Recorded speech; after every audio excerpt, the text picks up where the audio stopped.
Et salut à tous et bienvenue sur le bar à film. Petite review aujourd'hui du dernier film Disney, Les Mondes de Ralph 2. J'ai déjà vu des faux culs, mais vous êtes une synthèse. Non, si. En vérité, je suis Iron Man. Ce que tu dis n'a aucun sens. Fuyez, pauvre fou. Quelle est ta définition du réel? Pirate. Vous repartez en mission.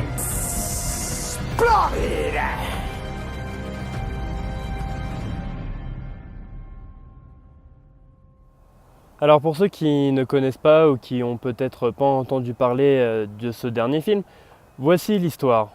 Ralph et Vanellope, après les événements du premier, se retrouvent donc dans une petite vie paisible, mais suite à un événement, ils vont se retrouver obligés d'aller directement dans l'internet pour trouver une solution à leurs problèmes et pouvoir sauver leur salle d'arcade. Alors les mondes de Ralph, qu'est-ce que j'en ai pensé? Tout simplement, je vous avouerai que au tout début du film, j'ai eu un peu peur de la direction que ça prenait. J'avais vraiment peur de me retrouver face à un film vraiment pour enfants et perdant toute la magie Disney ou encore Pixar avec cette double lecture qui lui est propre. Mais toutes mes craintes ont été balayées d'une traite à partir du moment où ils sont tous entrés dans l'internet, et à partir de là, j'ai tout de suite compris que le film se passerait extrêmement bien et que je ne regretterais pas ce que j'étais en train de voir. Visuellement, c'est magnifique. Les détails des personnages sont juste à tomber par terre. Les différences, justement aussi, ce que j'ai énormément aimé, ce sont les différences graphiques entre Ralph et Vanellope qui sont eux devenus de vieux jeux, et avec le nouveau jeu vidéo de Shank qui lui est comme le dernier jeu à la mode et est réellement magnifique. Encore une fois, Disney nous montre tout son savoir-faire et toute son intelligence au niveau des références, car les références à l'internet sont nombreuses, certes quelques-unes peut-être très faciles, mais d'autres assez inattendues et assez bien exploitées d'ailleurs pour un film pour enfants. Je pense notamment à la représentation du Darknet aussi qui est assez intéressante comme approche. Mais ce ne sont pas les seules références que Disney a introduites dans ce film. On a d'ailleurs énormément d'autoréférencement à Disney. Ou c'est de la folie, ou c'est du génie. Ce qui est étonnant, c'est que souvent ces deux qualités vont ensemble. Ça passe très bien, les références sont intelligentes, bien exploitées. Au final, ça ne dure que le temps d'une seule scène et c'est très sympa à voir. D'ailleurs, petite surprise, je vous laisserai le trouver, mais il y a un caméo de Stan Lee dans le film. Je ne m'y attendais pas du tout, c'est fait très intelligemment et c'est vraiment très sympa. Mais le film n'est clairement pas en reste au niveau des références, car en plus des références à l'internet, des références à Disney, on a aussi de nombreuses références cinématographiques comme Pixar et Disney aiment à nous faire.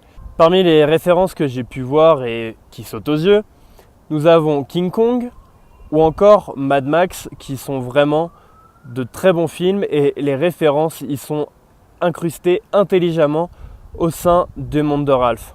Et à partir de maintenant, je vais commencer à spoiler. Vous êtes prêts ? Donc parmi ce que nous avons vu, les thématiques de ce film qui sont abordées sont extrêmement fortes. Parmi elles, on a la thématique du changement, de l'évolution, ou encore de l'approche de l'amitié, et une satire de l'internet qui aujourd'hui est omniprésent parmi nous. Et les points positifs à toutes ces thématiques sont que Disney les assume jusqu'au bout et ça fait extrêmement plaisir. Car au tout départ, quand on voit la relation entre Ralph et Vanellope, on a du mal à se demander si Vanellope va aller jusqu'au bout de ses rêves et va décider de changer ses habitudes et de partir définitivement dans un autre monde, ou tout simplement dans l'internet en l'occurrence, comme on peut le voir à la fin du film. Et la grosse surprise de ce film est le personnage de Vanellope tout simplement, car durant le film, elle va gagner en profondeur comme jamais je n'aurais pensé. Elle va rencontrer les princesses Disney, qui d'ailleurs est un passage très amusant et aussi très bien utilisé. D'ailleurs, ces mêmes princesses Disney, elles vont être utiles à l'histoire. Elles ne vont pas être là uniquement pour dire « Bonjour, nous faisons du fan service, vous voulez des princesses Disney ?» Et d'ailleurs, ce seront ces mêmes princesses Disney qui offriront son instant de gloire à Vanellope en lui offrant sa foutue musique de princesse Disney. Vanellope est officiellement, dans les mondes de Ralph 2, une vraie princesse Disney. Car, comme les princesses l'expliquent, il y a plusieurs conditions pour devenir une princesse Disney. Est-ce que les gens pensent que tous tes problèmes se sont réglés parce qu'un homme fort et puissant a surgi dans ta vie? Mais comment ça se fait d'ailleurs? C'est une vraie princesse! Vanellope les remplit toutes, excepté la musique de princesse Disney. Et là, on le voit dans le film, c'était peut-être la chose que j'attendais le moins et qui m'a le plus surprise, c'est la chanson de Vanellope en tant que princesse Disney. Et alors là, je peux vous dire que Disney et Pixar ont fait extrêmement fort, car la musique est du même niveau que n'importe quelle musique de princesse Disney. Et en ce qui concerne Ralph, c'est assez drôle de le voir comment il termine dans l'internet pour pouvoir trouver de l'argent et il passe sur YouTube. Alors, il y a une double critique à savoir là-dessus, c'est que d'un côté, nous avons la critique de YouTube et de tout son mode de fonctionnement, la vidéo à la minute, les centaines de milliers de likes, le fait que pour être célèbre, il faut pouvoir être ultra productif à outrance, et j'en passe. Et de l'autre côté, par rapport au film, le fait que Ralph soit obligé de faire vraiment n'importe quoi pour pouvoir réussir à gagner cet argent dont il a besoin. Ah, je comprends maintenant pourquoi tout le monde adore ce jeu-là. Ça détend, mais chic. Regarde ce que j'ai trouvé! Encore plus de...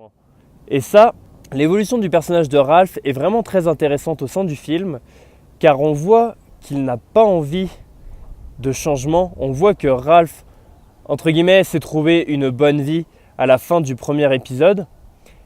Et on sent que malgré tout, il y a cette amitié extrêmement forte pour Vanellope et qu'il est prêt à tout, même à faire le débile, même à se mettre dans des situations des plus délicates.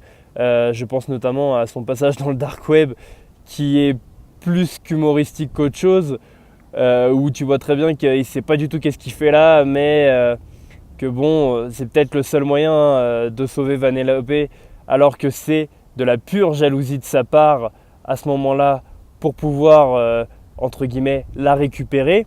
Et pour revenir à YouTube, Ralph, c'est vraiment très drôle la manière dont ils l'ont introduit à YouTube en fait. Peut-être aussi quelques facilités scénaristiques, je pense notamment à la fin du film avec l'affrontement entre le grand Ralph et le petit Ralph. La résolution, elle est c'est un peu un Deus Ex Machina en fait. C'est bon les gars, en fait, on n'a pas trouvé comment régler le problème, donc ce qu'on va faire, c'est qu'on va faire une prise de conscience de Ralph. Et bah ça marche oui et non parce que c'est justifié et c'est compréhensible très facilement pour un gamin. Mais quand on garde la double lecture, bah là on perd en efficacité et on perd en sens. Et là réellement ça devient désagréable en fait et ça se termine sur une petite note, même si l'affrontement final est assez incroyable, mais l'élément de résolution est vraiment pas terrible en fait.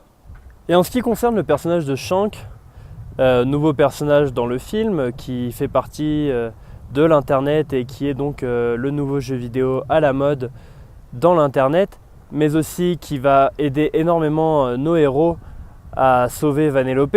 J'en ai pas beaucoup parlé parce que au final, pour moi, l'histoire se résume, je résume très grossièrement, à un triangle amical, comme un triangle amoureux mais de version amicale, où tout simplement Shank sert les héros dans leur évolution dans la thématique du changement, notamment par rapport à Vanellope, ce qui va créer la jalousie de Ralph, ce qui va créer toute la suite d'aventures et d'enchaînements que va déclencher Ralph pour récupérer Vanellope, pensant que c'est Shank qui veut tout simplement la garder pour elle et en tant que meilleure amie, etc., etc.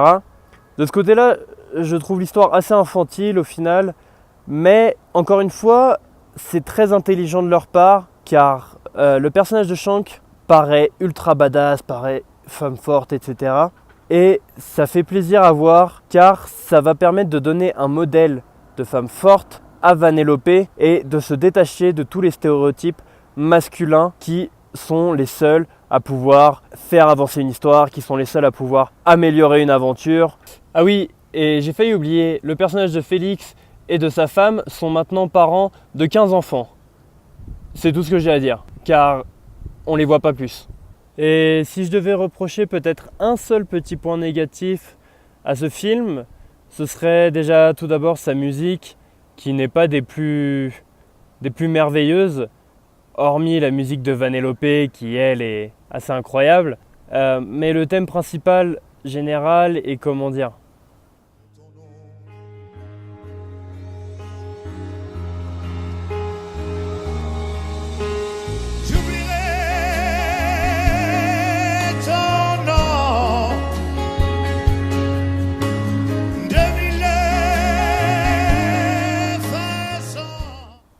et voilà, c'est tout pour moi, donc je vous souhaite une bonne journée.